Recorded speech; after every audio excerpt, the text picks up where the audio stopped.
Twinkle for the Sega Mega Drive is a fantastically challenging game. And look, you all know me, you all know what I do for a living.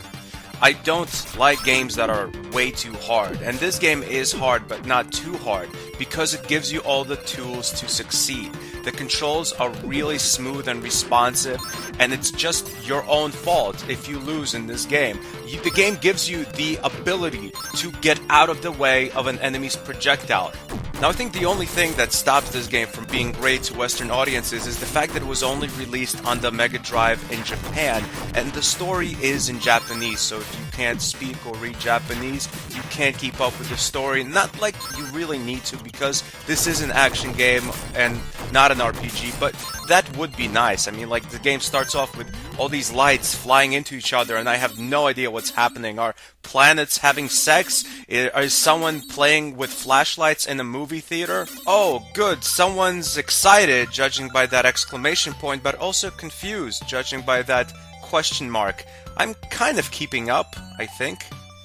Now, in Twinkle, you are this female magician walking through one of the most gorgeous 16-bit worlds you will ever see. I mean, it's colorful and beautiful and pastoral and just 16-bit magic. It's basically a running and gunning game from a top-down perspective where you're constantly scrolling forward, but sometimes you get to choose which direction you go so it doesn't stay too linear.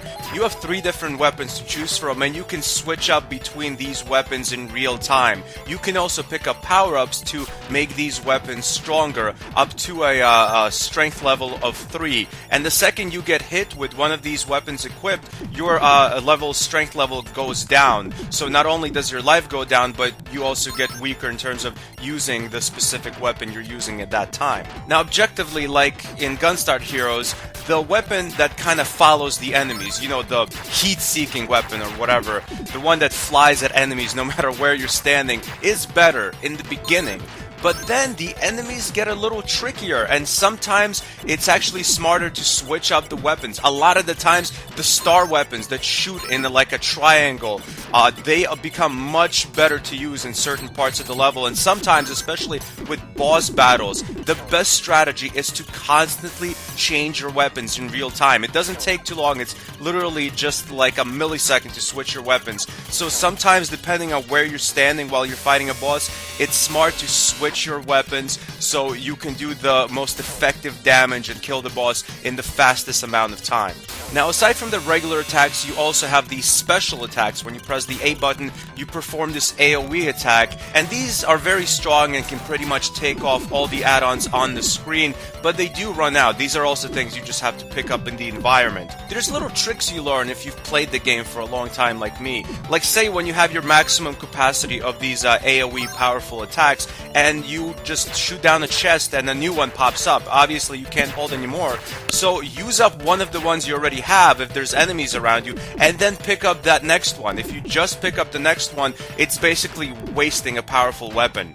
Also, if, say, the strength level of one of your weapons is very low and you see a pickup that raises the strength level of a weapon, switch to that weapon, even if you're not using it at this moment, just so you can level it up. It's just little common sense tricks like that that improve your gameplay and really improve your survivability in this game, and that's very necessary because the game is deceptively hard. The projectiles don't seem too fast, the enemies don't seem too crazy in terms of attacking you, but there's a lot of enemies and a lot of bosses, and there's just a lot of combat there. So there's really just a lot of chances for you to lose a life. You have to be very careful in this game. Aside from just smooth controls and fantastic gameplay, Twinkle also has a fantastic OST. I mean, it's beautiful and fits perfectly with the gorgeous graphics. Twinkle is, just simply put, a fantastic hidden gem, and I strongly urge you to play it. It gets an official stanburdman rating of a 9.5 out of 10. Thanks for watching. Goodbye, my friends.